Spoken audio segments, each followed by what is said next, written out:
रहेगा और आनंद लेता रहेगा और अपने लक्ष्य को प्राप्त कर लेगा। इसलिए मन करी विषय अनल बन जरई और होय सुखी जो यही सर परई। रामचरितमानस यही नाम सुनत श्रवण पाई विश्राम। मन करी विषय अनल बन जरई होय सुखी जो यही सर परई। अब बोलो भाई, ये आप सबको मानस रूपी मान सरोवर, कथा रूपी मान सरोवर मिला कि नहीं मिला? और इस कथा रूपी मान सरोवर में आप डुबकियां लगा रहे हो। आपने भी स्वीकार किया कि हाँ स्वामी जी, हम सब डुबकियां लगा रहे हैं। एक ही विकल्प है। मैं एक बात कहता हूं, आप सबसे बता रहा हूं, आप रामायण घर घर में रखो और अर्थ सहित गीता प्रेस गोरखपुर की रामायण जो बड़ा साइज की है उसको रखिए। आप नित्य जो है रामायण को पढ़ने के लिए 5-10 मिनट का समय निकालिए। आपको महाराज समय नहीं निकलता है, बहुत ही व्यस्त लाइफ है, समय निकलता ही नहीं। मैं एक बात कहता हूं, बहुत से ऐसे लोग बैठे हैं जो सुबह सुबह जगते हैं, चाय और अखबार दोनों, अखबार पढ़ते हैं और चाय पीते हैं। बोलो पीते हैं कि चाय पीते हैं और अखबार पढ़ते हैं। चाय न मिलेगी तो घूमेंगे इधर उधर, और अखबार पढ़ने को नहीं मिलेगा तो इधर उधर घूमेंगे। अखबार क्यों नहीं आया? क्या बात हो गई? चाय क्यों नहीं मिली? क्या बात हो गई? चाय और अखबार के बिना नहीं रह सकते हो। पढ़ते हो अखबार, चाय पीते हो, ये दोनों ही नुकसान करते हैं। चाय भी हानिकारक है और अखबार की भाषा भी हानिकारक ही है। क्यों? जब जब भी पेपर को पढ़ोगे उसमें समस्याएं लिखी होंगी। बोलो लिखी होंगी कि नहीं? घर से लेकर के देश तक की समस्या, देश से लेकर के विदेश तक की समस्याएं, समस्याएं ही समस्याएं। अच्छा एक बात आपको बताएं, आपने अखबार पढ़ा और चाय पी, तो चाय पीने के बाद आप तुरंत गए कहाँ? स्नान करने। अब हम वो शब्द नहीं बोलना चाहते, कहाँ गए है नहीं, आप बाथरूम में चले गए। अच्छा भाई, पेपर पढ़ने के बाद आपने क्या किया? बोले पेपर पढ़ने के बाद आपने उस पेपर को अलग फेंक दिया। किसी ने कहा कि आपने अलग क्यों फेंक दिया? बोले अब हो गया ये रद्दी। आपने क्या कहा? मैंने पढ़ लिया, ये पेपर क्या हो गया? अब मेरे मतलब का नहीं है, रद्दी हो गया। इसका मतलब है एक बार पेपर को पढ़ा, रद्दी हो गया पेपर। बोलो हो गया कि नहीं हो गया? लेकिन रामायण को आप जब पढ़ते हो तो ईमानदारी से बताओ, रामायण कभी पुरानी होती है? बोलो कोई माई का लाल बता दे कि ये कह दे कि कल तो पढ़ी थी, अब रामायण दूसरी लाओ, ये तो पुरानी हो गई। तुम्हारे दादा परदादा कई पीढ़ियों से बोलो रामायण पढ़ते आए कि नहीं पढ़ते आए? क्यों? आखिर कागज रामायण में भी है और कागज अखबार में भी है। खबरें अखबार में छपी हुई हैं, ऐतिहासिक खबरें, पौराणिक खबरें रामायण में छपी हुई हैं। बोलो है कि नहीं? लेकिन एक को पढ़ा आपने, वो रद्दी हो गया, और दूसरे को पढ़ा, उससे श्रद्धा उत्पन्न हो गई। बोलो हो गई उत्पन्न कि नहीं? कारण क्या है? कारण यही है, अखबार जगत से जुड़ा है और रामायण जगदीश से जुड़ी है। जो जगत से जुड़ता है वो नश्वर माना जाता है, और जो जगदीश से जुड़ता है वो अमर हो जाता है, उसका अस्तित्व बढ़ जाता है। इसलिए मैं कहता हूं कि संसार में रह करके भगवान से जुड़ो, संसार में रहकर भगवान से जुड़ो, और भगवान से जुड़ो तो भगवान की जो कथा है उससे जरूर जुड़ो, और भगवान की कथा रोज पढ़ो। रामायण पढ़ोगे अर्थ समझ में आएगा। तुम्हारे जीवन की कोई समस्या होगी, ऐसा प्रसंग रामायण में पढ़ने को मिल जाएगा कि तुम्हारी समस्या पढ़ते ही समाप्त हो जाएगी। बोलो हो जाएगी कि नहीं? इसलिए रामायण को पढ़ने में थोड़ा 5-10 मिनट, चाहे 5 मिनट, और अर्थ जरूर पढ़ लिया करो। नहीं समझ में, चौपाई अगर समझ में आ गई अर्थ तो ठीक है, नहीं आ रहा तो नीचे एक निगाह डाल लो कि इसका अर्थ क्या है। नहीं खोपड़ी खराब करो मोहल्ला भर की। अर्थ समझ में नहीं आ रहा, चौपाई पढ़ के मोहल्ला भर की खोपड़ी खराब। आज तो ऐसा पढ़ लिया, समझाई में नहीं आया, क्या है समझाई में नहीं, अरे नीचे लिखा तो है उसको समझो, है ना। वैसे समझाने के लिए हम बैठे हैं, लेकिन हम 24 घंटा तुम्हारे घर ही में बैठे रहेंगे? बोलो भाई कि तुम रामायण पढ़ो हम अर्थ बतावें? बोलो भाई क्या हम नारद हैं कि हर जगह प्रकट हो जाए तुरंत? भैया हम तो साल में एक बार आ सकते हैं और आपको समझा सकते हैं, बता सकते हैं, लेकिन इतनी बढ़िया व्यवस्था गीता प्रेस गोरखपुर ने दी है कि हर चौपाई के नीचे अर्थ है, हर दोहे के नीचे अर्थ है, हर छंद के नीचे अर्थ है। इसलिए अर्थ सहित रामायण पढ़ा करो, 5 मिनट का समय निकाल के ही रामायण पढ़ा करो, लेकिन हर घर में होना चाहिए, 2 होना चाहिए घर घर में। एक तो तुलसी कृत रामायण और दूसरा तुलसी दल। अगर तुलसी कृत तुलसी दल रहेगा तो हम तुम्हारी हर समस्या का समाधान होता रहेगा। तुलसी दल और तुलसी कृत 2 की विशेषता क्या है? कहे ताप हरत तुलसी जगत तम हर करत प्रकाश। ओ 2 तारण तरन है तुलसी तुलसी दास। बोले दोनों से ही कल्याण है, दोनों से ही उद्धार है। एक और महत्वपूर्ण बात सामने आई, क्या?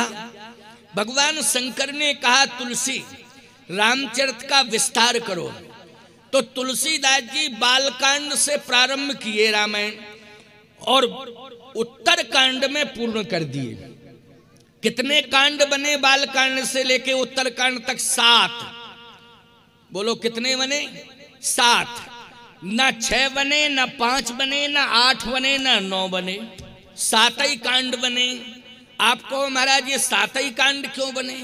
तुलसीदास जी 8वां कांड भी लिख सकते थे, 9वां कांड भी लिख सकते थे।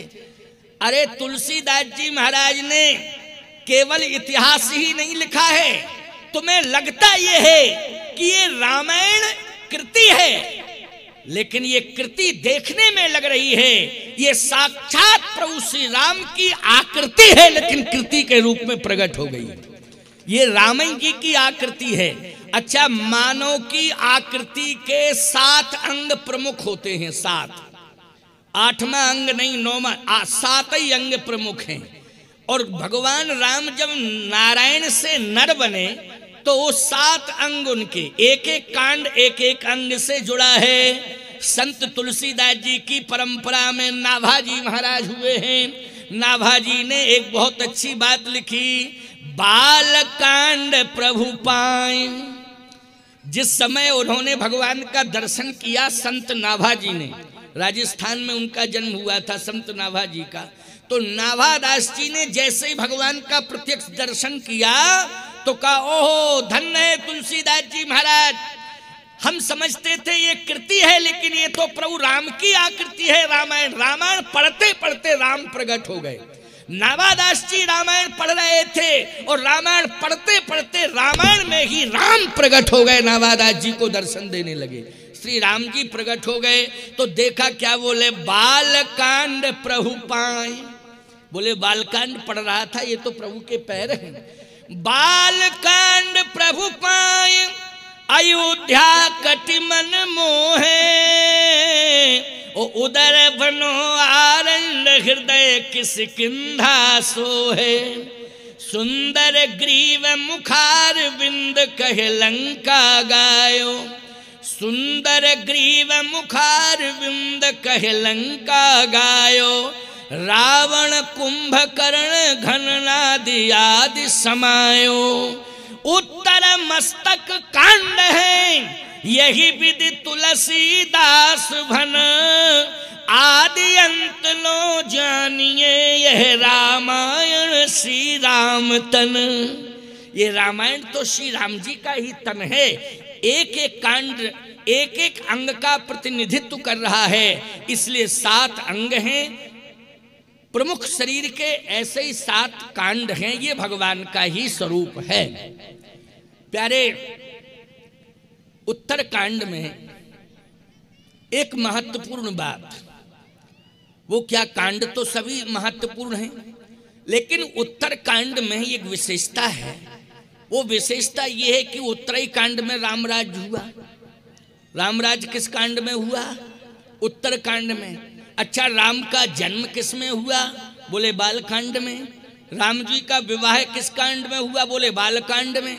लेकिन राम जी का राज्याभिषेक किस कांड में हुआ? उत्तरकांड में।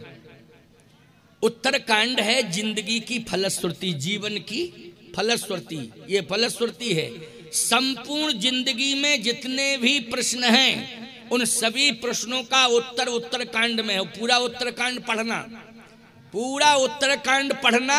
जिंदगी में जितने भी तुम्हारे समस्याओं के पहाड़ खड़े हो गए हैं उन समस्याओं के पहाड़ों को ध्वस्त करने में उत्तरकांड बहुत बड़ा सहयोगी है। हर समस्या का समाधान उत्तरकांड पढ़ने से मिल जाएगा। लेकिन पढ़ना पड़ेगा तुम्हें उत्तरकांड। बालई कांड नहीं पढ़ पाते, उत्तरकांड कहाँ से पढ़ोगे? फुर्सत ही नहीं है। लोग कहते महाराज फुर्सत नहीं, क्या करें? हमने कहा भैया कभी कभी तो फुर्सत निकाल लिया करो। कहे रामायण पढ़ने की फुर्सत नहीं। हमने कहा एक बात बताओ, चाय पीने की फुर्सत? बोले वो तो निकालनी पड़ती है फुर्सत। हमने कहा भोजन करने की फुर्सत, खाना खाने की? बोले वो तो खाना के लिए फुर्सत निकालनी ना पड़ेगी। और बोले काम करने के, बोले कामों करने के लिए फुर्सत निकालनी पड़ती है। काम तो करना ही पड़ेगा महाराज, इसके लिए समय निकालना ही पड़ेगा। कहे काम करने के लिए समय निकालते हो, खाना खाने के लिए समय निकालते हो। मैं कहता हूं राम कथा सुनने के लिए फुर्सत क्यों नहीं मिलती? कहे महाराज व्यस्त लाइफ है, फुर्सत नहीं मिलती। हमने कहा कभी कभी निकाल लिया करो समय। कहे महाराज सोचेंगे लेकिन फुर्सत है नहीं। एक गांव में महात्मा जी गए थे कथा कहने के लिए। उन्होंने 9 दिन तक कथा सुनाई उस गांव में। पूरा गांव क्षेत्र आया, लेकिन एक व्यक्ति गांव में इतना व्यस्त था कि एक दिन नहीं आया। महात्मा जी ने कहा पहले ये बताओ गांव का कौन व्यक्ति ऐसा है कि जिसने कथा नहीं सुनी? कहे महाराज पूरे गांव ने कथा सुनी, एक व्यक्ति कथा में नहीं आया। क्यों नहीं आया? बोले महाराज उससे फुर्सत नहीं है। क्या करता रहता है? बोले काम लंबा चौड़ा है उसके जीवन में, इसलिए वो काम ही में व्यस्त रहता है, उसे फुर्सत नहीं। महात्मा जी ने कहा मेरा संदेश सुना दो कि भैया काम धाम तो लगा रहेगा, लेकिन एक दिन की ही फुर्सत निकाल लो। 9वां दिन है, उस दिन फुर्सत निकल आए। लोगों ने कहा बोले हम जरूर आएंगे जरूर आएंगे। कथा पूरी हो गई, आया ही नहीं। महात्मा जी ने कहा जिसे फुर्सत नहीं मिल रही थी कह रहा था आऊंगा, आया कि नहीं? कहे महाराज आज तो और ही काम बढ़ गया, उसका फुर्सत है ही नहीं। महात्मा जी ने कहा हम 2 दिन की कथा और बढ़ा रहे हैं, 9 की जगह 11 दिन किए देते हैं। उससे कहो 2 दिन में 1 दिन फुर्सत निकाल ले। लोगों से कहा नहीं जरूर आऊंगा, मेरे कारण 2 दिन की कथा बढ़ी, लेकिन वो 2 दिन भी नहीं आया, 11 दिन पूरे हो गए, फुर्सत नहीं मिली। महात्मा जी ने कहा 12वें दिन हम सुबह सुबह निकल जाएंगे। लेकिन जैसे ही महात्मा लगभग 6 बजे निकलने वाले थे, पूरे गांव में हाहाकार मच गया। महात्मा जी ने कहा क्या हुआ क्या हुआ क्या हुआ? बोले एक व्यक्ति का हार्ट फेल हो गया। किसका हार्ट फेल हो गया? अरे महाराज उसके बड़े लंबे चौड़े काम धाम थे, बड़ा व्यस्त रहता था। अरे बोले वही जो कथा में नहीं आ पाया। कहे महाराज हाँ वही कथा, फुर्सत ही नहीं थी। महात्मा बोले तो अब क्या बतावें भगवान की क्या लीला है। इतने में गांव वाले, पूरा गांव उसके पीछे पीछे, और उसके लड़के उसको ले जा रहे थे, अंतिम यात्रा जिसको बोलते हैं, उसको ले जा रहे थे स्मशान पर। महात्मा जी बीच रास्ते में ही, उनका यज्ञ स्थल था, उनका पंडाल बना था, उनका प्रवचन स्थल था। महात्मा जी ने खड़े होकर कहा रुको। गांव के लोगों ने कहा कि मुर्दे को रोकना नहीं चाहिए। महात्मा जी ने कहा मैं कह रहा हूं कि इसको रोक दो। लोगों ने कहा कि महात्मा चमत्कारी है, हो सकता है कि प्राण फूंक दे, ताकत है, महात्मा है, इसलिए रोक दो। रोक दिया मुर्दे को। कहे इसको नीचे रख दो। कहे नीचे तभी रखा जाएगा जब कुछ चमत्कार हो। कहे रखो तो। रख दिया लोगों ने। अब महात्मा जी गए सो कान में लग के कुछ कहना शुरू किए। 15 मिनट हो गया। लोगों ने कहा न हिल रहा है न डुल रहा है मुर्दा, अगर कुछ मंत्र में ताकत है तो इसको जगाओ, इससे कुछ बुलवाओ, इसे चलाओ। महात्मा बोले डिस्टर्ब मत करो, हमें अपना काम करने दो, तुम बीच में क्यों बोल रहे हो फालतू के। लोगों ने कहा हल्ला मत करो, चमत्कार होने ही वाला है। महात्मा डांट रहा है, इसका मतलब है कि कुछ ना कुछ दमखम तो है ही है। अब महात्मा जो है कान में पता नहीं क्या कहे जाए, 1 घंटा हो गया। लोगों ने कहा 1 घंटे से क्या कर रहे हो? महात्मा जी बोले 11 दिन तक फुर्सत नहीं मिली, आज से फुर्सत मिली, कथा सुना रहे इसको। आज तो फुर्सत मिल गई, आज हम इसको कथा सुना रहे हैं। क्यों? तो कहने का मतलब ये है, जिंदगी जब तक रहेगी, जिंदगी जब तक रहेगी, फुर्सत न होगी काम से। ओ कुछ समय सा निकालो, प्रेम कर लो राम से। इसलिए भगवान के कार्य के लिए, भगवत कथा सुनने के लिए, भगवान के दर्शन के लिए समय निकाला करो। चाहे जितने तुम व्यस्त क्यों ना हो, चाहे नेता हो, चाहे अधिकारी हो, चाहे पुजारी हो, कुछ भी हो, लेकिन भगवान के दर्शन के लिए, भगवान की कथा सुनने के लिए समय जरूर निकालना चाहिए। तो बाल कांड से लेकर के उत्तर कांड तक, उत्तर कांड में एक